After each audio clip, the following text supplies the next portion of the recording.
नमस्कार। आज हम चर्चा करेंगे संघ एवं राज्य क्षेत्र की। तो संघ एवं राज्य क्षेत्र के बारे में चर्चा करने से पहले हम देखेंगे कि भारतीय संविधान के भाग क्या हैं और उसमें से जो भाग एक है वहाँ से आगे बढ़ते हुए फिर हम जाएंगे मूल अधिकार, मूल कर्तव्य, नीति निर्देशक तत्व और इस तरह से हम आगे बढ़ते हुए 20 से 25 वीडियो में हम इसको पूरी पॉलिटी को कवर करते हैं।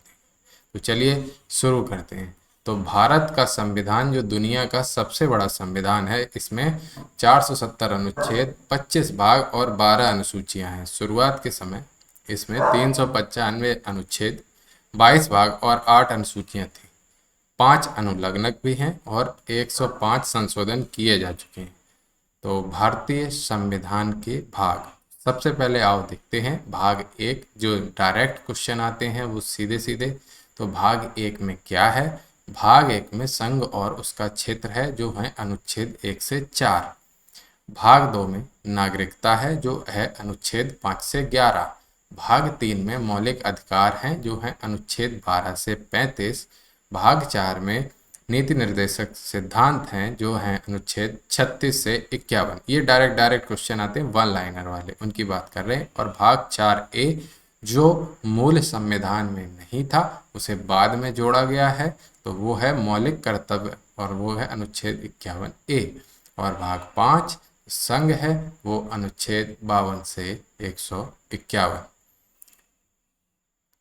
और 5 के अंदर अध्याय 1 है, वो कार्यकारी शक्ति है, अनुच्छेद 52 से अनुच्छेद 78 तक। और भाग 5 के अध्याय 2 में जो है वो है संसद, अनुच्छेद 79 से लेकर 122 तक। तो कौन से अनुच्छेद में क्या है यहाँ डिटेल में नहीं बता रहे हैं। डिटेल में जैसे जैसे एक एक भाग पढ़ते जाएंगे वैसे वैसे डिटेल में बताते जाएंगे। अध्याय 3 में, अध्याय है, भाग अलग है, अध्याय अलग है। अध्याय 3 में राष्ट्रपति की विधायी शक्तियां हैं, अनुच्छेद 123। अध्याय 4 केंद्रीय न्यायपालिका है, जो अनुच्छेद 124 से 147 तक है। और अध्याय 5 में भारत के नियंत्रक और महालेखा परीक्षक, अनुच्छेद 148 से 151 तक है। ये था भाग 5। भाग 6 इसमें राज्य से संबंधित है। और भाग 6 के अध्याय 1 में है सामान्य नियम राज्यों से संबंधित, वो है अनुच्छेद 152। अध्याय 2 में कार्यकारी शक्ति, अनुच्छेद 153 से 167 की ओर। अध्याय 3 में है द स्टेट लेजिस्लेचर और वो है अनुच्छेद 168 से 212। अध्याय 4 में राज्यपाल की विधायी शक्तियां हैं, अनुच्छेद 213। अध्याय 5 में उच्च न्यायालय है, अनुच्छेद 214 से 232। और अध्याय 6 में अधीनस्थ न्यायालय हैं, वो है अनुच्छेद 233 से 237। ठीक है, तो ये हो गया आपका भाग 6, 152 से 237 अनुच्छेद तक, अगर कोई पूछे तो। अब आते हैं भाग 7। तो पहली अनुसूची के बी भाग में राज्यों के नियम हैं, संविधान द्वारा निरस्त कर दिया गया कौन से संशोधन में? 7वां संशोधन अधिनियम 1956 के द्वारा। भाग 8 ये है केंद्र शासित प्रदेश, और इसमें अनुच्छेद 239 से 242। भाग 9 इसमें पंचायत हैं, जो अनुच्छेद 243 से 243 ओ तक हैं।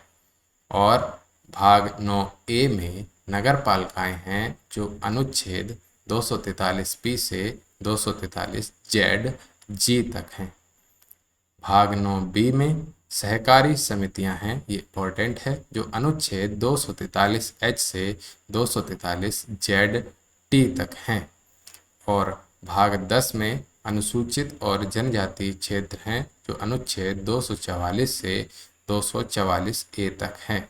अभी तक इसमें समझाने का कुछ नहीं है, जब अंदर एक एक पार्ट ओपन करते जाएंगे तब उसमें समझाते जाएंगे। भाग 11 में संघ और राज्यों के बीच संबंध हैं, और भाग 11 के अध्याय 1 में विधायी संबंध हैं, जो अनुच्छेद 245 से 255 तक है। अध्याय 2 में प्रशासनिक संबंध हैं, जो अनुच्छेद 256 से 263 तक हैं। तो कुल मिला के भाग 11 अनुच्छेद 245 से 263 तक है। 245 से 263 तक है।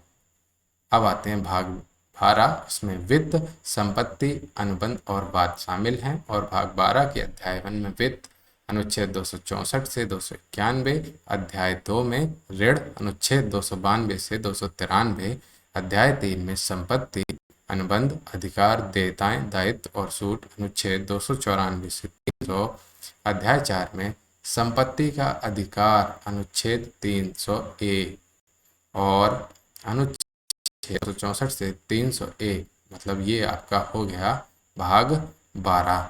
भाग 13 पूछे तो भारत के क्षेत्र के भीतर व्यापार, वाणिज्य और अंतर्राज्यीय संबंध, ये है अनुच्छेद 301 से अनुच्छेद 307 तक। और भाग 14 की बात करें तो संघ और राज्यों के अधीन सेवाएं हैं, जो अनुच्छेद 308 से 323 तक हैं। और भाग 14A तो ये है न्यायाधिकरण अनुच्छेद, जो है अनुच्छेद 323A से 323B तक। अब आते हैं भाग 15, तो उसमें है चुनाव, जो अनुच्छेद 324 से 329A तक है। ये थोड़ा इम्पोर्टेंट है वन लाइनर के तौर पर। और भाग 16 कुछ वर्गों के संबंध में विशेष प्रावधान है, जो है अनुच्छेद 330 से 342 तक।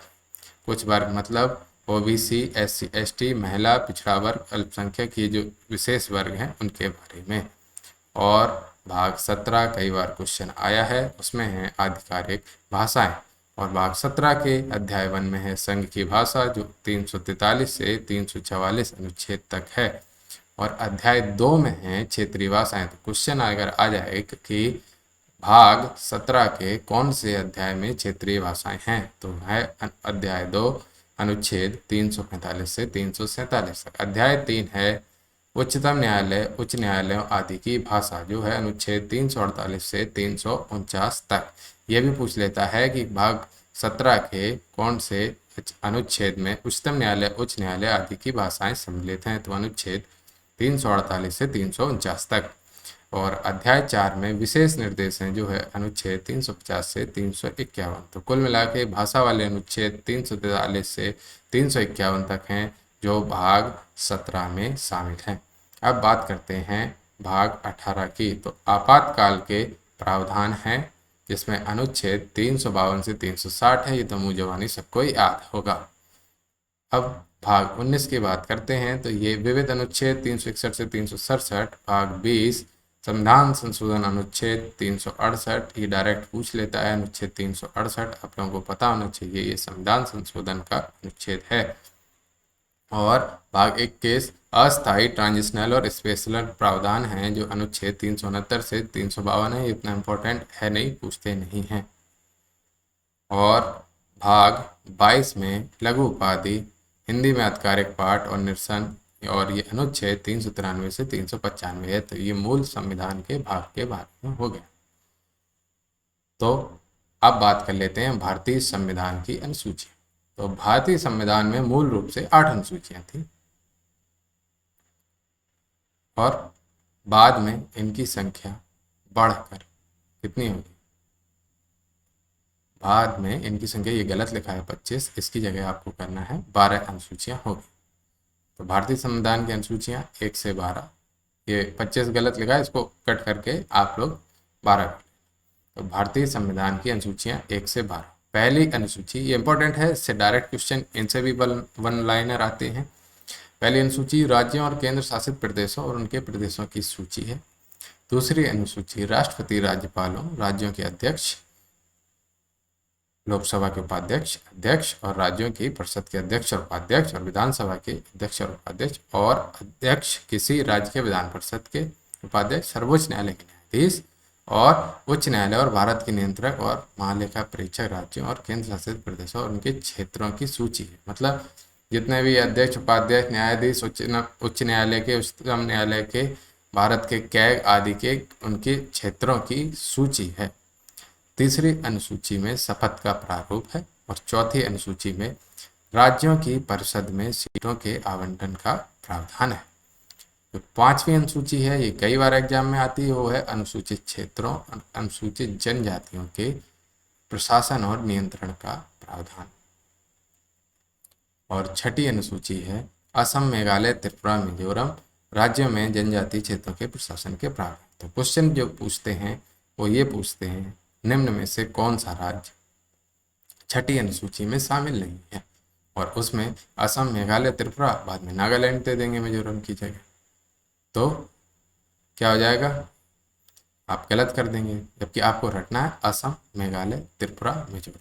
असम, मेघालय, त्रिपुरा, मिजोरम। ठीक है। असम में मित्र, असम, मेघालय, असम में मित्र, मिजोरम, त्रिपुरा। ये है छठी अनुसूची में जनजातीय क्षेत्रों के प्रशासन के बारे में। 7वीं अनुसूची संघ सूची, राज्य सूची, समवर्ती सूची है, ये भी इंपॉर्टेंट है। 8वीं अनुसूची हमें पता है, 8वीं अनुसूची भाग 17 मान्यता प्राप्त भाषाओं की सूची है। 9वीं अनुसूची कुछ अधिनियमों और विनियमों के सत्यापन के प्रावधान है। 10वीं अनुसूची 10 दा से याद रखो, 10 दलदल माने दल बदल के आधार पर अयोग्यता के प्रावधान। याद करने का तरीका है दलदल दल बदल। राजनीति एक दलदल है, 10वीं अनुसूची है, दल बदल है, तो आपको याद रहेगा 10वीं अनुसूची। और 11वीं अनुसूची पंचायतों की शक्तियां, अधिकार व उत्तरदायित्व। देखिए, जब 1993 में पंचायती राज अधिनियम पारित हो गया तो उसके बाद पंचायतों को शक्तियां दी गई, तो उनके अधिकार उत्तरदायित्व 11वीं अनुसूची में शामिल कर लिया गया। ये सबसे लेटेस्ट। और इसके बाद जब पंचायत बन जाएगी तो नगर पालिकाएं भी तो बन जाएंगी, तो 12वीं अनुसूची में नगर पालिकाओं की शक्तियां, अधिकार और उत्तरदायित्व के बारे में है। तो ये तो पूरी प्रस्तावना हुई। अब हम बात करेंगे जो कंसेप्ट की चर्चा है। इसमें तो कुछ भी नहीं था, कहानी सी थी, उठा के बोल दिया। अब होगी कंसेप्ट की चर्चा भाग 1 में। तो भाग 1 के अंतर्गत अनुच्छेद 1 से 4 तक संघ एवं राज्य क्षेत्र से संबंधित प्रावधानों की चर्चा की गई। तो सबसे पहले आपको पता होना चाहिए भाग 1 है और अनुच्छेद 1 से 4 है। तो अनुच्छेद 1 संघ का नाम और राज्य क्षेत्र है, और 1 में भी एक सब आर्टिकल 1 वो है भारत अर्थात इंडिया राज्यों का संघ होगा। अनुच्छेद 1 के सब आर्टिकल 1 में कहा गया है कि भारत अर्थात इंडिया राज्यों का संघ होगा। पहले में संघ का नाम दिया है और राज्य क्षेत्र दिया है, और उसके सब आर्टिकल पहले के पहले में भारत को क्या कहा गया है, ये डायरेक्ट क्वेश्चन आया है। तो भारत को कहा गया है कि भारत अर्थात इंडिया राज्यों का संघ होगा। अनुच्छेद 1 के सब आर्टिकल 2 में कहा गया है कि राज्य और उनके राज्य क्षेत्र वे होंगे जो पहली अनुसूची में विनिर्दिष्ट हैं। मतलब जो पहली अनुसूची में दिया गया है वही राज्य और उनके राज्य क्षेत्र होंगे। और अनुच्छेद 1 के सब आर्टिकल 3 में कहा गया है कि भारत के राज्य क्षेत्र में समाविष्ट होंगे कौन कौन से? पहला तो भारत के राज्यों के राज्य क्षेत्र, दूसरा पहली अनुसूची में विनिर्दिष्ट संघ राज्य क्षेत्र, राज्य क्षेत्र जो नॉर्मल राज्य हैं, केंद्र शासित प्रदेश, और ऐसे अन्य राज्य क्षेत्र जो अर्जित किए जाएं। अर्जित किए जाएं माने जैसे पीओके हम अपना हिस्सा मानते हैं, आज नहीं तो 10 साल बाद वो हमारा हिस्सा होगा, तो वो क्या हो गया? अर्जित क्षेत्र। तो वो भी भारत के राज्य क्षेत्र में समाविष्ट होगा, माने माना जाएगा। ये दिया है अनुच्छेद 1 के पार्ट 3। अब देख लेते हैं। अब ये सारे इंपॉर्टेंट क्वेश्चन हैं, जैसे कि परिसंघ बनाम संघ, federation versus union. Federation versus union मतलब परिसंघ है भारत या संघ है? देखो, भारत की प्रारूप समिति थी, उसके द्वारा परिसंघ शब्द के स्थान पर संघ शब्द की वरीयता को दिया। इसके पीछे उनका मानना था कि संघ शब्द इस तथ्य को बेहतर तरीके से अभिव्यक्त कर सकता है कि भारत संघ प्रांतों के मध्य समझौते का परिणाम नहीं है। मतलब ये जब भारत बना तो ये विभिन्न राज्यों के बीच कोई समझौता नहीं था, बल्कि वो अपनी स्वेच्छा से एक झंडे, एक देश, एक विधान के नीचे रहना चाहते थे। तो वो आपस में मिलकर उन्होंने एक राष्ट्र का निर्माण किया, और वो अपनी सत्ता का अधिकतर अधिकार क्षेत्र केंद्र को सौंपते हैं और लोकल सत्ता चलाते हैं। ऐसा नहीं है कि राज्यों के कानून अलग हों, मतलब ज़्यादातर, थोड़े बहुत राज्यों के कानून अलग होते हैं, लेकिन वो स्वायत्त संस्था नहीं चाहते थे। वो कोई वैसा समझौता नहीं था जैसा कि संयुक्त राज्य अमेरिका या अन्य जगह पर होता है। ठीक है। दूसरी बात, भारत को संघ कहा गया, परिसंघ नहीं, फेडरेशन नहीं। फेडरेशन क्यों नहीं कहा गया, तो देख लीजिए। भारत संघ, पहली बात, प्रांतों के मध्य कोई समझौते का परिणाम नहीं है। दूसरा, कोई भी राज्य या राज्यों का समूह संघ से अलग होने के लिए स्वतंत्र नहीं। ठीक है। तो जो भारत तेरे टुकड़े होंगे चिल्लाते हैं, उनको कोई फायदा नहीं। हमारे तो संविधान में ही लिखा हुआ है कि कोई भी राज्य अलग होने के लिए स्वतंत्र नहीं है। इसके साथ ही कोई भी राज्य स्वेच्छा से अपने राज्य की सीमा में परिवर्तन भी नहीं कर सकता। ये पता पड़ा कि यूपी वाले बिहार उत्तराखंड सब मिला लिए, बोले ये हमारा, या बिहार वाले ने मिला लिया, बोले हमारा, महाराष्ट्र वाले ने मिला लिया, नहीं। ये अधिकार राज्यों को नहीं है, ये किसको है, संसद को है। आगे देखेंगे इसमें हम कि कैसे। तो भारत का राज्य क्षेत्र, टेरिटरी ऑफ इंडिया, तो भारत के संघ में केवल राज्य सम्मिलित हैं, जबकि भारत के राज्य क्षेत्र में न केवल राज्य बल्कि संघ शासित प्रदेश एवं वे क्षेत्र जिन्हें केंद्र सरकार द्वारा भविष्य में कभी भी अधिग्रहित किया जा सकता है भी सम्मिलित है। तो अगर कोई बात करे कि भारत का संघ, तो उसमें केवल राज्य, और अगर कहें भारत का राज्य क्षेत्र तो टेरिटरी ऑफ इंडिया, तो उसमें राज्य क्षेत्र तो है ही, केंद्र शासित प्रदेश भी, साथ साथ वे क्षेत्र वे ही हैं जो भविष्य में सरकार अधिग्रहित कर सकती है, जैसे कि पीओके। अधिग्रहित क्षेत्र होता क्या है, एक्वायर्ड टेरिटरी। तो देखिए, किसी क्षेत्र को तब अधिग्रहित क्षेत्र कहा जाता है जब भारतीय संघ अंतर्राष्ट्रीय कानूनों के तहत उस क्षेत्र पर संप्रभुता प्राप्त कर ले। संप्रभुता क्या है, पहले वीडियो में बता चुके हैं। और यह कैसे प्राप्त होगी, अर्जन द्वारा, मतलब किसी ने अपने आप कह दिया, युद्ध में जीत कर, जैसे हमने पाकिस्तान को पेल पाल दिया और पीओके हमारा हुआ, तो युद्ध में जीत कर, किसी संधि के अनुसरण में, मान लो कोई समझौता हो, संधि हो, अध्यर्पण, किसी ने कहा कि भैया हमसे नहीं संभाल ला, आप संभाल लो, देख लो, या फिर स्वामी विहीन क्षेत्र है, मान लीजिए कि कोई द्वीप समूह है, उस पर किसी का अधिकार नहीं है, भारत गया उस पर कब्जा कर लिया, तो भारत का वो क्या हो गया, राज्य क्षेत्र। यदि किसी सार्वजनिक अधिसूचना, दावे या घोषणा के द्वारा भारत सरकार किसी क्षेत्र को भारत का अभिन्न अंग घोषित करती है या मानती है, तो न्यायालय को इस अधिग्रहण को मान्यता प्रदान करना अनिवार्य हो जाए, जिसके परिणाम स्वरूप वह क्षेत्र अनुच्छेद 1(3)(c) के तहत संघ के राज्य क्षेत्र का हिस्सा होगा। आजकल वो ट्रेंडिंग है ना, किसी बात पे कोर्ट चले। तो भारत में भी कई लोग ऐसे हैं, मान लो पीओके ले आए तो कई लोग कोर्ट चले जाएं कि ये तो असंवैधानिक है, जैसे आर्टिकल 370 के बारे में गए थे। तो इसमें साफ साफ लिखा है कि अगर हम किसी को पेल पाल के अपने अंदर समाहित कर लें, तो वो अधिकार क्षेत्र अधिग्रहण, उसको कानूनी रूप से मान्यता न्यायालय को देनी पड़ेगी। नहीं तो कोर्ट केस गैंग बहुत एक्टिव है, वो भारत में ही रहकर कह देगा कि ये तो गैर कानूनी, उनको वापस दे दो। तो ऐसा नहीं होगा, सबकी व्यवस्था पहले ही से कर दी गई। अब आते हैं अनुच्छेद 2 पर। तो अनुच्छेद 2 में क्या है, यह भी डायरेक्ट पूछा जाता है। तो अनुच्छेद 2 में नए राज्यों का प्रवेश या स्थापना संसद विधि द्वारा ऐसे निर्बंधों और शर्तों पर जो वह ठीक समझे संघ में नए राज्यों का प्रवेश या उसकी स्थापना कर सकेगी। तो नए राज्यों का प्रवेश या स्थापना कौन कर सकेगी, तो इसकी शक्ति है संसद के पास, ना कि राज्यों के पास। इस प्रकार अनुच्छेद 2 संसद को 2 शक्तियां प्रदान करता है, वो निम्न है: नए राज्य को भारत के संघ में सम्मिलित करने की, नए राज्यों को स्थापना करने की शक्ति। देखो, अगर कोई बाहरी राज्य है उस पर हम कब्जा करके या कैसे भी करके वो हमें सम्मिलित करना है, तो वो शक्ति संसद के पास।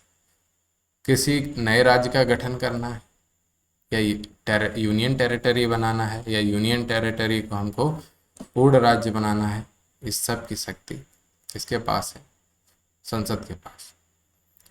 तो पहली शक्ति उन राज्यों के प्रवेश से संबंधित है जो पहले से अस्तित्व उनको, और जबकि दूसरी शक्ति नए राज्य जो अस्तित्व में नहीं है उसकी स्थापना से संबंधित है, जैसे नया बनाना था तो नाम भी रख सकते हैं या फिर दो टुकड़ों में करके या जैसे भी करके नया राज्य बनाना है जो पहले नहीं था, उसकी स्थापना से संबंधित है दूसरा पार्ट।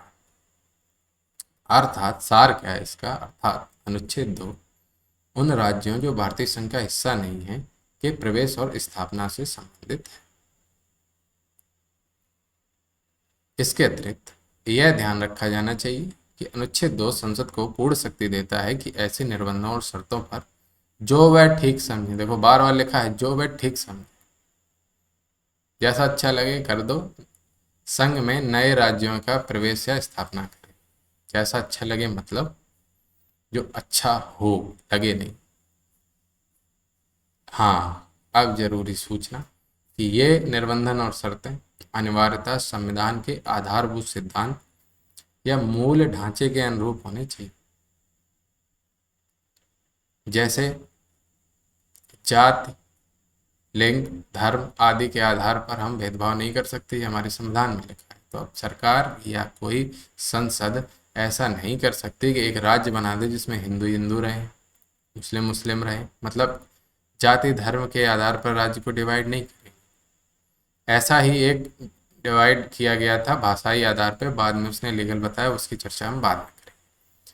तो संविधान में ऐसा कोई प्रावधान नहीं है कि जो एक नए राज्य को संघ में प्रवेश या स्थापना के पश्चात पहले से विद्यमान राज्य के समान दर्जे अधिकार प्रदान करे।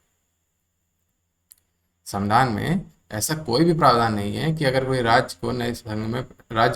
नए राज्य को संघ में प्रवेश करें या स्थापना करें तो पहले से विद्यमान राज्य के समान दर्जे का अधिकार प्रदान करें। मतलब जैसा पुराने राज्यों को सुविधाएं मिल रही हैं ऐसा प्रावधान नहीं है, लेकिन मिलता है। अब आते हैं अनुच्छेद 3। अनुच्छेद 3 कहता है कि नए राज्यों का निर्माण और वर्तमान राज्यों की क्षेत्रों, सीमाओं या नामों में परिवर्तन हो तो कैसे, संसद विधि द्वारा कर सकते। कैसे, किसी राज्य में से उसका राज्य क्षेत्र अलग करके अथवा दो से अधिक राज्यों को या राज्यों के भागों को मिलाकर अथवा किसी राज्य क्षेत्र को किसी राज्य के भाग के साथ मिलाकर नए राज्य का निर्माण कर सके। ये क्या कह रहा है, अभी तक आपने देखा अनुच्छेद 2 उन राज्यों के लिए है जो भारतीय संघ का हिस्सा नहीं है, उनकी प्रवेश और स्थापना से संबंधित है। तो नए राज्यों का गठन होगा वो अनुच्छेद 2 में, नए राज्यों का गठन होगा वो अनुच्छेद 2 में होगा। और नए राज्यों का निर्माण और वर्तमान राज्यों के क्षेत्रों और सीमाओं या नामों में परिवर्तन संसद विधि द्वारा वो अनुच्छेद 3 में है। मतलब जो पहले से हैं उनकी सीमाओं या नामों में परिवर्तन करें। तो कैसे, जैसे किसी राज्य से उसका राज्य क्षेत्र काट दो, दो या दो से अधिक राज्यों को या राज्यों के भागों को मिलाकर अथवा किसी राज्य क्षेत्र को किसी राज्य के भाग के साथ मिलाकर नए राज्य का निर्माण करना। दूसरी, या किसी राज्य के क्षेत्र को बढ़ा सकती है, घटा सकती है, सीमाओं में परिवर्तन कर सकती है संसद और किसी राज्य के नाम में परिवर्तन कर सकती है। अनुच्छेद 3 के अंतर्गत प्रस्तुत किसी विधेयक को दो शर्तों का पालन करना अनिवार्य है। नंबर 1 और जो सबसे जरूरी शर्त है वो ये है कि विधेयक को राष्ट्रपति की पूर्व अनुमति से ही दोनों में से किसी भी सदन में प्रस्तुत किया जा सकता है। तो इस पे क्वेश्चन बन सकते हैं। नए राज्य के गठन से संबंधित अनुच्छेद 3 के अंतर्गत विधेयक को पेश किया जा सकता है राष्ट्रपति की पूर्वानुमति से, अनुमति की कोई आवश्यकता नहीं। तो आप क्या लगाना है कि राष्ट्रपति की पूर्वानुमति से। कौन से सदन में, किसी भी सदन। ये क्वेश्चन है कि कौन से सदन में पेश किया जा सकता, किसी भी, लोकसभा हो या राज्यसभा। नंबर 2, राष्ट्रपति विधेयक को प्रभावित राज्य के विधानमंडल के विचार जानने के लिए विनिर्दिष्ट करे। मतलब मान लीजिए कोई उत्तर प्रदेश को दो भागों में बांट, सबसे पहले तो संसद राष्ट्रपति की परमिशन लेके किसी भी सदन में उस पर विचार करेगी, चर्चा करेगी, विधेयक लाएगी। अब राष्ट्रपति क्या करेगा, जिस राज्य को, मान लीजिए जैसे यूपी की बताए तो यूपी के विधानमंडल में विचार जानने के लिए भेजेगा कि आप इस पर चर्चा करिए और राष्ट्रीय अवधि भी तय कर सकता है कि राज्य विधानमंडल कब तक अपना विचार व्यक्त करे। मान लो संसद चाहती है कि यूपी के 2 टुकड़े या 4 टुकड़े हो जाएं, लेकिन राज्य विधानमंडल इसका बारे में ऐसा विचार नहीं रखती, तो क्या हुआ कि राष्ट्रपति ने भेजा कि आप इस पे चर्चा करिए और देखिए क्या ये ठीक है कि नहीं। तो उन्होंने भेजा विधेयक, हमने रख लिए यूपी में, यूपी विधानमंडल ने रख लिया कि नहीं, बस बात खत्म हो गई। तो राष्ट्रपति क्या करता है कि अवधि तय करता है कि आपको कितने दिन के अंदर इस पे अपने विचार व्यक्त करने। तो इस विनिर्दिष्ट अवधि या अन्य किसी अवधि जिसके राष्ट्रपति द्वारा अनुमति प्रदान की हो के भीतर राज्य विधानमंडल के विचार प्राप्त न होने की स्थिति में भी विधेयक को पुनर्स्थापित किया जा सकता। मान लो राज्य कोई भी अनुमति या विचार प्रकट ना भी करे तय समय में, तो भी उसको पारित मान लिया जाता है। सिर्फ विचार जाने जाते हैं और उनकी चलती विचारों की कुछ नहीं। अब दूसरी शर्त, संसद या राष्ट्रपति राज्य विधानमंडल के विचार को स्वीकार करने या उसके अनुसार कार्य करने के लिए बाध्य नहीं है। जैसा कि हमने बताया कि उसकी चलती नहीं है, बस मन होगा तो स्वीकार कर लेंगे, मन होगा तो नहीं मानेंगे, भले ही यह विचार तय समय सीमा के भीतर भी प्राप्त, केवल उनके विचार जानते हैं, मानते नहीं। तो यदि पूर्व में प्रस्तुत विधेयक में संसद द्वारा संशोधन किया जाता है तो प्रत्येक बार राज्य विधानमंडल के लिए नया संदर्भ बनाना, अर्थात राज्य विधानमंडल को इसे पुनः वापस भेजना आवश्यक नहीं। कि मतलब अगर कोई विधेयक बना हुआ है पहले से और उसमें राज्य को एक बार तो भेजा ही है राष्ट्रपति की अनुमति, राष्ट्रपति भेजता है कि इस पर चर्चा करिए। तो जब उन्होंने भेजा एक बार, उन्होंने तय समय सीमा के अंदर अपने विचार भेज दिए कि इसमें ऐसा ऐसा हो सकता है, ऐसा ऐसा नहीं हो सकता। तो जब भविष्य में उसमें संशोधन होगा तो बार बार जरूरी नहीं है कि राज्य के पास हमें भेजने की जरूरत पड़े, ऐसा आवश्यक नहीं, लेकिन भेज सकते हैं, इच्छा हो तो भेज दीजिए, लेकिन आवश्यक नहीं है कंडीशन। अनुच्छेद 3 संसद को यह अधिकार प्रदान करता है कि वह नए राज्य बनाने, उनमें परिवर्तन करने, नाम बदलने या सीमा में परिवर्तन के संबंध में बिना राज्यों की अनुमति से कदम उठा सकती है। ये हम बता चुके हैं कि राज्यों की अनुमति की जरूरत नहीं है, बस उनके विचार चाहिए।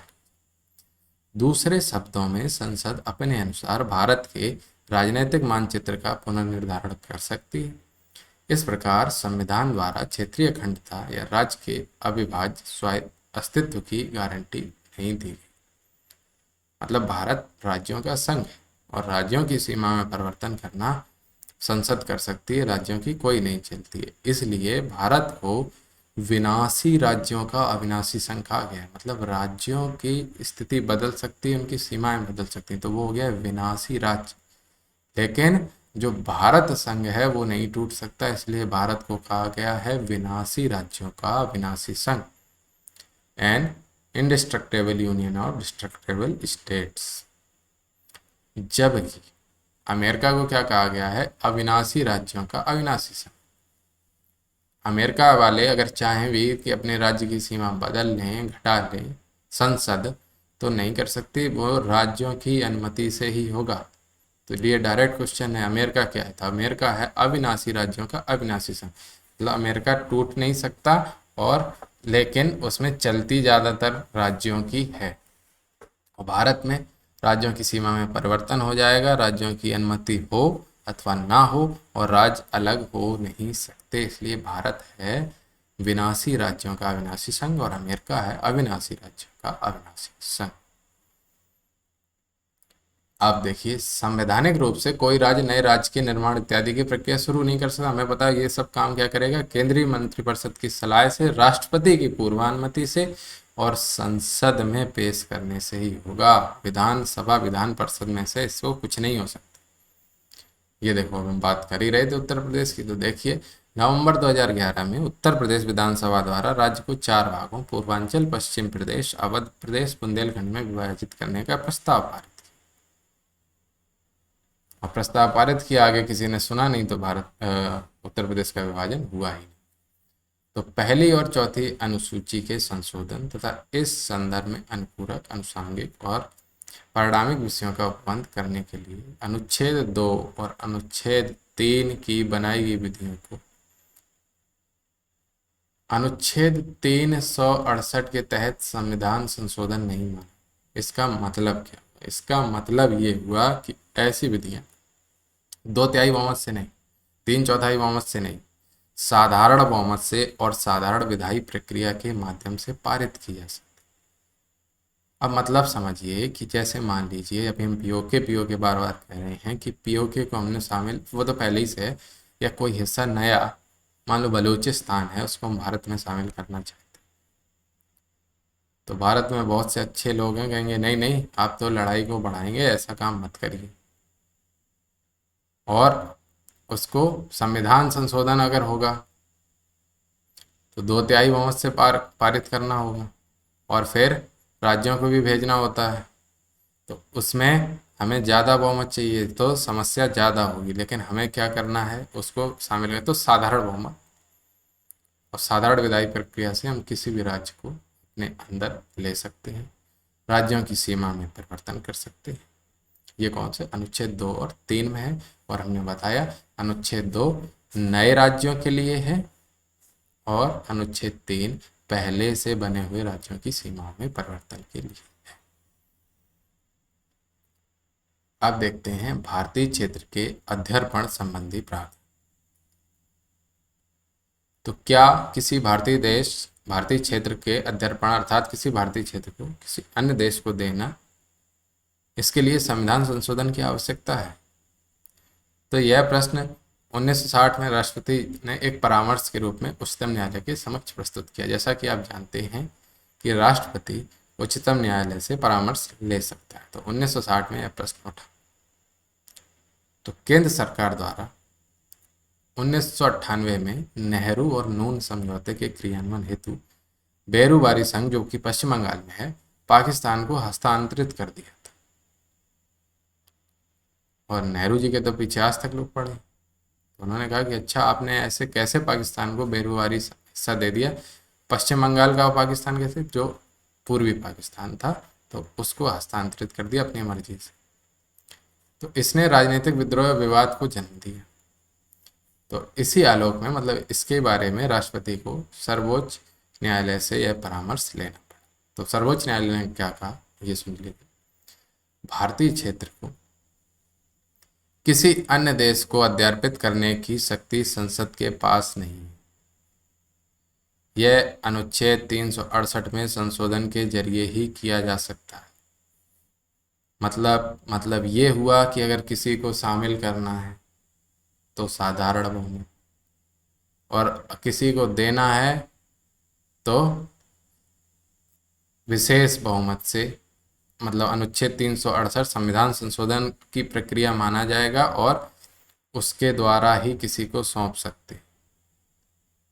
वही बात उधारी वाली कि अगर किसी से पैसे लेने हैं तो ज़्यादा सोचो समझो नहीं, ले लो, और किसी को देने हैं तो सबसे पूछो भाई कैसा आदमी, ठीक है, वापस तो मिल जाएंगे। तो वही काम किया है कि अगर भारतीय राज्य किसी राज्य को या किसी क्षेत्र को भारत में मिलाना है तो साधारण बहुमत से, और किसी को देना है तो विशेष बहुमत से, और कौन से संविधान संशोधन की प्रक्रिया थी। तो इस प्रकार किसी अन्य देश को कोई भारतीय क्षेत्र केवल अनुच्छेद 368 के तहत संविधान संशोधन के माध्यम से ही अध्यर्पित किया जा सकता है, माने दिया जा सकता है। परिणाम स्वरूप उक्त क्षेत्र को पाकिस्तान को देने के लिए 9वां संविधान संशोधन अधिनियम पारित किया। मतलब पाकिस्तान को बेरूबरी देने के लिए 9वां संविधान संशोधन अधिनियम पारित किया। अब देख लेते हैं भारत और बांग्लादेश के मध्य 1974 के भूमि सीमा समझौते के तहत विदेशी अंतर क्षेत्रों के परस्पर विनिमय के लिए एक प्रोटोकॉल पर हस्ताक्षर किए। हालांकि इसकी पुष्टि संसद द्वारा होनी आवश्यक थी। इसी आवश्यकता को ध्यान में रखते हुए 119वां संविधान संशोधन विधेयक 2013 प्रस्तुत किया गया। विधेयक को दोनों सदनों एवं राष्ट्रपति द्वारा स्वीकृति मिलने के पश्चात 100वें संविधान संशोधन के रूप में उल्लिखित किया गया। देखिए ये 119 है और ये 100 कैसे, देखिए विधेयक लाए, जो पारित हो गया वो संशोधन, और जो नहीं हुआ वो कैंसिल, तो वो संख्या पारित कम होंगे, सारे तो पारित हो नहीं जाते, तो इसको 100वां संविधान संशोधन के रूप में उल्लिखित किया। अब देखिए भारत और बांग्लादेश के बीच में समस्या क्या है। भारत और बांग्लादेश के बीच में नदियाँ बॉर्डर बनाती हैं। अब क्या होता है, बाढ़ आती है, नदी सूखती है, नदी रास्ता बदलती है तो बॉर्डर बदल जाते हैं। सामान्यतः बॉर्डर जो बहती हुई नदी है उसके बीचों बीच वाले हिस्से को माना, और जब रास्ता ही बदले, मान लो ये नदी बह रही थी अब ऊपर बहने लगी, तो इसके बीच का हिस्सा तो ये है ना, तो जब बीच वाले हिस्से को मानेंगे तो विवाद को जन्म होगा। आज इस साल ये वाला गांव हमारी तरफ है, कल भल बांग्लादेश की तरफ। तो भारत और बांग्लादेश चूंकि कोई दुश्मन देश तो है नहीं, तो आसानी से समझौता हो जाता है। कुछ गांव उनको दे दिए जाते हैं, कुछ गांव हमें मिल जाते हैं। ऐसा कब किया गया था? 119वां संविधान संशोधन विधेयक 2013 पारित किया गया। दूसरी ओर 1969 में सर्वोच्च न्यायालय ने कहा कि भारत और किसी अन्य देश के मध्य सीमा विवाद के निपटारे के लिए संवैधानिक संशोधन की आवश्यकता नहीं। 1960 में कोर्ट, सर्वोच्च न्यायालय कुछ और कह रहा था इसे करेंगे तो संवैधानिक संशोधन के माध्यम से, लेकिन 1969 में इसकी भाषा बदल गई। सर्वोच्च न्यायालय ने कहा कि भारत और किसी अन्य देश के मध्य सीमा विवाद है तो वह संवैधानिक संशोधन की आवश्यकता नहीं। 1960 में वो कह रहा है कि अगर किसी को अपना क्षेत्र सिर्फ सौंपना है तो संविधान संशोधन की आवश्यकता है, लेकिन अगर लड़ाई झगड़ा निपटाना है, नहीं सीमा विवाद है, तो उसके लिए संविधान संशोधन की आवश्यकता नहीं। यह कार्यपालिका द्वारा कार्रवाई के माध्यम से, क्योंकि यह मामला अन्य किसी देश के लिए भारतीय क्षेत्र के अध्यर्पण की श्रेणी में नहीं आता। मतलब किसी को सिर्फ देना ही नहीं है ना, सीमा विवाद में कुछ देते हैं कुछ लेते हैं, तो इसके लिए संविधान संशोधन की आवश्यकता नहीं। इसके उदाहरण क्या हैं? यह है कच्चा द्वीप, जो भारत और श्रीलंका के मध्य 1974 और 1976 में हुई संधियों के माध्यम से भारत ने कच्चा द्वीप श्रीलंका को अध्यर्पित कर दिया। बेरुबरी मामले में, जो अभी हमने बताया, बेरुबरी गांव पश्चिम बंगाल था। बेरुबरी मामले में दिए गए निर्देश के अनुसार भारतीय भूभाग का किसी अन्य देश को हस्तांतरण केवल संवैधानिक संशोधन के माध्यम से ही किया जा सकता है। तो हाल ही में तमिलनाडु सरकार द्वारा श्रीलंका को कच्चा द्वीप के हस्तांतरण को सर्वोच्च न्यायालय द्वारा स्थापित प्रक्रिया और निर्देश का उल्लंघन मानते हुए सर्वोच्च न्यायालय में इसकी चुनौती दी। क्यों दी गई? क्योंकि इन्होंने सीधे सीधे कहा भारत श्रीलंका का मध्य है और दे दिए, लिया तो कुछ नहीं है ना, तो वो है सीमा समझौता विवादित, जिसमें कुछ लें कुछ दें। ये तो अध्यर्पण है ना, किसी को दे देने। तो इसके मामले में सर्वोच्च न्यायालय में इसको चुनौती दी गई थी। अब देखते हैं राज्यों एवं संघ शासित प्रदेशों का उद्भव, कि ये बने कैसे, स्टार्टिंग में आए कैसे, जब संविधान बना तब इनकी क्या स्थिति थी। देखो, ब्रिटिश भारत में प्रांत दो प्रकार के थे। एक गवर्नर जनरल के प्रति उत्तरदायी ब्रिटिश अधिकारियों द्वारा प्रत्यक्षता शासित प्रांत, जिसमें अंग्रेजों का सीधा शासन था और गवर्नर जनरल के प्रति वो उत्तरदायी थे। और एक क्या था, स्थानीय वंशानुगत शासकों के अधीन देशी रियासतें थी, जिनके संदर्भ में ब्रिटिश सरकार संप्रभु तो थी, लेकिन संधि के आधार पर उन्हें स्वायत्तता प्रदान दी गई थी। जो महाराजा लोग थे तो वो इनडायरेक्टली अधीन थे ब्रिटिश के, लेकिन उन्हें कुछ छूट दे रखी थी वो अंग्रेजों ने, कि आप स्वायत्त हैं, थोड़ी सी छूट दे रखी थी वो महाराजा है। तो एक डायरेक्ट अंग्रेजों वाले प्रांत थे, एक इनडायरेक्ट रूल प्रांत थे।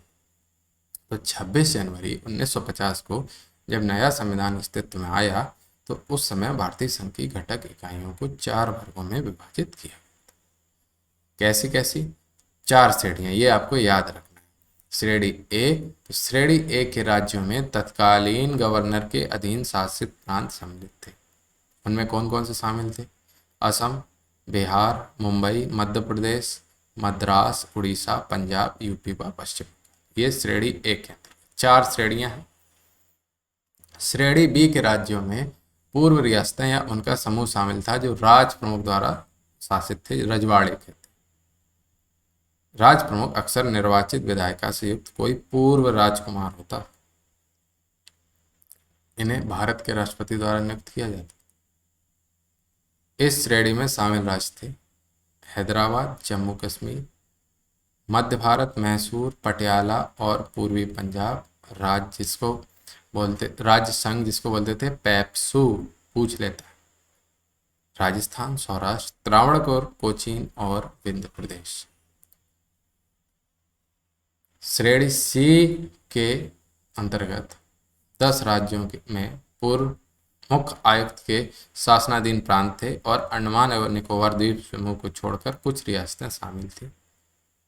इसमें सम्मिलित राज्यों में अजमेर, भोपाल, बिलासपुर, कूच बिहार, कुर्ग, दिल्ली, हिमाचल प्रदेश, कच्छ, मणिपुर व त्रिपुरा थे, जो किसके दिन थे? पूर्व मुख्य आयुक्त के। श्रेणी सी 10। श्रेणी सी में अंडमान निकोबार नहीं था। आप श्रेणी डी में देख लीजिए। श्रेणी डी में अंडमान और निकोबार द्वीप समूह था, जिसे लेफ्टिनेंट गवर्नर द्वारा प्रशासित किया जाता। आप देख लेते हैं राज्यों के पुनर्गठन की मांग का इतिहास। भाषाई आधार पर राज्यों के गठन की मांग बहुत पुरानी है। हर कोई अपना एक land, Hindi land, English land, Tamil land, Bodo land, Punjabi land, सबको अपना चाहिए। हिंदुस्तान और मतलब जितना तान है ना, सब चाहिए था। तो उसके हिसाब से भाषाई आधार पर बहुत भारत में विवाद हुए हैं। कोई हिंदी को रोकता है, कोई कहता है कि इंग्लिश नहीं, कोई कहता है तमिल नहीं, कोई कहता है तेलुगु। तो स्वतंत्रता प्राप्ति से पहले भी ये बातें उठती रहीं कि हमें भाषाई आधार पर एक राज्य चाहिए। तो ब्रिटिश शासन काल में ही सर्वप्रथम भाषाई आधार पर अगर गठन हुआ है तो वो था उड़ीसा का 1936 में, और ब्रिटिश के बाद अगर पूछें तो वो था आंध्र प्रदेश का। पहले अगर ब्रिटिश शासन काल में भाषाई आधार पर पहला राज्य कौन सा बना था, वो था उड़ीसा, वो सन 1936 में। और इसमें किसकी भूमिका थी प्रमुख? वो थे मधुसूदन दास की। अब देख लेते हैं कि राज्य पुनर्गठन हेतु गठित विभिन्न आयोग। 1948 में भारतीय संविधान सभा के अध्यक्ष द्वारा भारत में राज्यों के पुनर्गठन के प्रश्न पर विचार करने के लिए एस के धर की अध्यक्षता में, डायरेक्ट क्वेश्चन आता है किसकी अध्यक्षता में? तो पहले एस के धर की अध्यक्षता में एक भाषाई प्रांत आयोग, जिसको बोलते हैं धर आयोग, उसका गठन किया। अपनी रिपोर्ट में आयोग ने सिफारिश की कि राज्यों का पुनर्गठन भाषाई आधार के स्थान पर प्रशासनिक सुविधा के आधार पर ही होना चाहिए। कहने का मतलब ये था कि भारत में इतनी सारी भाषाएं हैं, इतनी सारी बोलियां हैं, अगर एक राज्य का गठन भाषाई आधार पर करेंगे, कोई कहेगा हमको भोजपुरी लैंड दो, कोई कहेगा हमको मैथिली लैंड दो, जितनी भाषाएं हैं, कोई कहेगा हड़ौती लैंड दो, जिसको जो लैंग्वेज है उस हिसाब से वो भाषा की डिमांड धीरे धीरे बढ़ने लगेगी। तो इसके धरने का ऐसा करें, इस आधार पर ना करें, बांटे तो प्रशासनिक सुविधाओं के आधार पर बांटे कि कैसे उनका प्रशासन सुचारू रूप से चलाया जा सकता। तो आगे भारतीय राष्ट्रीय कांग्रेस ने 1949 के अपने जयपुर अधिवेशन में धर आयोग की सिफारिशों पर विचार करने के लिए एक उच्च स्तरीय भाषाई राज्य समिति का गठन किया। ठीक है, जेबीपी समिति बोलते हैं। इनमें जवाहरलाल नेहरू, वल्लभ भाई पटेल, जे से जवाहरलाल नेहरू, वी से वल्लभ भाई पटेल और पट्टाभी सीताराम, ये डायरेक्ट नाम आता है। जेबीपी में पी पूछ लेगा, जेबीपी में वी कौन थे, ऐसे कर। तो इसे क्या कहा गया? जेबीपी समिति। इस समिति ने भी अपनी रिपोर्ट में राज्यों के भाषाई पुनर्गठन के प्रस्ताव के साथ आगे बढ़ने में अत्यंत सावधानी बरतने की सलाह दी। धर ने भी कहा कि भाषा के आधार पर मत बांटो, जेबीपी समिति ने भी कहा कि भाषा के आधार पर मत बांटो। लेकिन 1952 तक जो है ना, यह आंदोलन चरम पे था। 1953 में मजबूरी में प्रथम राज्य का गठन करना पड़ा, जिसमें मद्रास से 16 तेलुगु भाषी जिलों को, मद्रास मतलब आज का तमिलनाडु ना, उससे तेलुगु भाषी 16 जिलों को अलग कर तटीय आंध्र प्रदेश एवं रायलसीमा क्षेत्रों को सम्मिलित किया और नया राज्य बना दिया आंध्र प्रदेश। इस दौरान 56 दिनों की भूख हड़ताल के बाद कांग्रेस कार्यकर्ता पोट्टी श्रीरामुलु की मृत्यु हो गई थी। श्रीरामुलु थे कौन? ये थे गांधीवादी स्वतंत्रता सेनानी, जिन्होंने दलित उत्थान के लिए उल्लेखनीय कार्य किया था और नमक सत्याग्रह में भी भाग लिया था। लेकिन कितने ही सत्याग्रह में भाग ले लो, कुछ भी ले लो, जब बात लोकल की आती है ना, भाषाई आधार पर, जाति आधार पर, आदमी इमोशनल हो जाता है, कहता बस यही चाहिए, हमें करना है। यही इन्होंने कहा, 56 दिनों की भूख हड़ताल करी, प्राण त्याग दिए, मजबूरी में भाषाई आधार पर पहला राज्य का गठन करना पड़ा, वो था आंध्र प्रदेश। उसके बाद क्या हुआ, जवाहरलाल नेहरू ने पूरे मामले की जांच करने के लिए फजल अली आयोग की 3 सदस्यीय राज्य पुनर्गठन आयोग की नियुक्ति की। सन याद रखना 1903। और इसके 2 सदस्य ये भी याद रखना है, के.एम. पडिक्कर और एच.एन. कुंजरू। के.एम. पडिक्कर और एच.एन. कुंजरू। देखिए, जो हमको याद रखना है वो इम्पोर्टेंट होता है और बाकी थ्योरी और समझाने के लिए। 1955 आयोग ने अपनी रिपोर्ट प्रस्तुत करी। आयोग ने राज्यों के पुनर्गठन हेतु प्रशासनिक तथा आर्थिक कारकों को ध्यान में रखा, पर साथ ही भाषाई सिद्धांत के अधिकांश भाग को स्वीकार करते हुए भाषा को एक प्रमुख आधार के रूप में माना। कौन से आयोग ने माना कि भाषा के आधार पर हो सकता है? तो वो फजल अली थे। बोले बांट दो, कोई दिक्कत नहीं। जेबीपी ने क्या कहा था? दिक्कत ही दिक्कत है, मत बांटो, सतर्क रहो। फजल अली ने क्या कहा कि नहीं, कोई दिक्कत नहीं है, मैक्सिमम चीजें मान ली। राज्य पुनर्गठन आयोग द्वारा किसी राज्य के गठन के लिए किसी क्षेत्र की मांग स्वीकार करने के लिए 4 मापदंड निर्धारित किए। उन्होंने क्या कहा? पहला, राज्य भाषाई और सांस्कृतिक एकता के आधार पर बनाए जाए। दूसरा, राज्यों का गठन राष्ट्रीय एकता की रक्षा तथा उससे मजबूत बनाने के लिए हो। दूसरा हो गया। तीसरा, नए राज्यों का गठन वित्तीय, प्रशासनिक और आर्थिक व्यवहार्यता के द्वारा भी नियंत्रित होना चाहिए। चौथा, यह पंचवर्षीय योजनाओं के क्रियान्वयन की प्रक्रिया में सहायता करे। देखो, एक तो राज्यों की मांग उठ रही थी भाषाई आधार पर। दूसरा, राज्य देखिए नया क्यों बना। मान लीजिए कोई राज्य बहुत बड़ा, मुख्यमंत्री एक ही। उत्तराखंड में तो बढ़िया है, छोटा राज्य, गोवा, सिक्किम, ये सब छोटे छोटे राज्य, मुख्यमंत्री पर्सनली जाके भी हर जगह देख सकता है। लेकिन जो बड़े राज्य हैं, 34 जिले, 40 जिले, 55 जिले, 75 जिले, एक मुख्यमंत्री के लिए पर्सनली वहाँ जाके और प्रशासन के लिए बहुत मुश्किल काम होता है उन्हें संभाल। इसलिए भी राज्यों को छोटे हिस्सों में बांटने की सिफारिश की जाती थी। लेकिन कई छोटे राज्य ऐसे हैं जो बहुत गरीब, जिनमें भ्रष्टाचार चरम पे। तो ये नहीं कहा जा सकता कि कोई राज्य छोटा है तो विकसित ही होगा या उसमें प्रशासन बहुत अच्छे से काम करे। ये डिपेंड करता है कि प्रशासन की मंशा क्या। तो राज्य पुनर्गठन अधिनियम नवंबर 1956 में संसद द्वारा पारित किया गया और इसके द्वारा 14 राज्यों और 6 केंद्र शासित प्रदेशों का निर्माण किया गया। ये इंपॉर्टेंट है कि राज्य पुनर्गठन आयोग 1956 के बाद क्या बना? 14 राज्य, 6 केंद्र शासित प्रदेश। साथ ही 7वें संवैधानिक संशोधन अधिनियम द्वारा राज्य की 4 श्रेणियों ABCD ऊपर बताया था, उसके वर्गीकरण को कर दिया समाप्त। डी में कौन सा था? अंडमान निकोबार। सी में अंडमान निकोबार के अलावा 10 ऐसे राज्य थे, पता है, ऊपर बता चुके। तो 1950 में भारतीय संघ के समेकन के बाद से मौजूदा राज्य की सीमाओं के पुनर्गठन के लिए मोटे तौर पर पुनर्गठन को 3 व्यापक चरणों के अंतर्गत वर्गीकृत किया जा सकता है। पहला, प्रमुख पुनर्गठन सुगठित भाषाई प्रांतों के निर्माण के लिए एक राष्ट्रव्यापी आंदोलन के बाद 1956 में हुआ, ये आपको पता है, और पोट्टी श्री रामालू की मृत्यु हो गई थी। उसके बाद इसको 1956 में नया राज्य बनाना।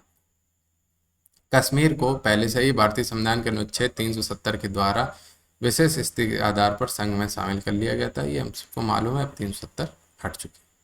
दूसरी बड़ी पहल 1970 में हुई जब पूर्वोत्तर के नए राज्यों का गठन किया गया। पूर्वोत्तर में कई राज्य असम के हिस्सा थे, कई अरुणाचल प्रदेश के थे, नेफा बोलते हैं जिसको, नॉर्थ ईस्ट फ्रंटियर एजेंसी, और असम के। तो 1963 में नागालैंड की स्थापना के बाद कुछ नए राज्यों का गठन। तो 1970 में क्या हुआ कि असम से कुछ राज्य तोड़ के छोटे राज्य बनाए गए, जनजातीय आधार पर, कहीं कुछ आधार पर। और शुरुआत में उन्हें पूर्ण राज्य का दर्जा भी नहीं दिया गया, बाद में उनको पूर्ण राज्य कर दिया गया। तीसरे चरण में भारत के उत्तरी प्रांत, जो हमको पता है झारखंड, उत्तरांचल, छत्तीसगढ़, किन किन से टूटे? झारखंड बिहार से, उत्तरांचल यूपी से, छत्तीसगढ़ एमपी से स्थापना की। और 2014 में तेलंगाना आंध्र प्रदेश राज्य से अलग होकर भारत का सबसे नवीनतम राज्य। अब देखते हैं भारत में नए राज्यों का उद्भव। तो भारत में नए राज्यों का उद्भव के बारे में हम चर्चा करेंगे अगले वीडियो में। तब तक हमारे चैनल को सब्सक्राइब कर लीजिए। जल्द ही 2 से 4 दिन में हम कम से कम इस पे पॉलिटी की 5 से 6 वीडियो लाने वाले। बहुत बहुत धन्यवाद।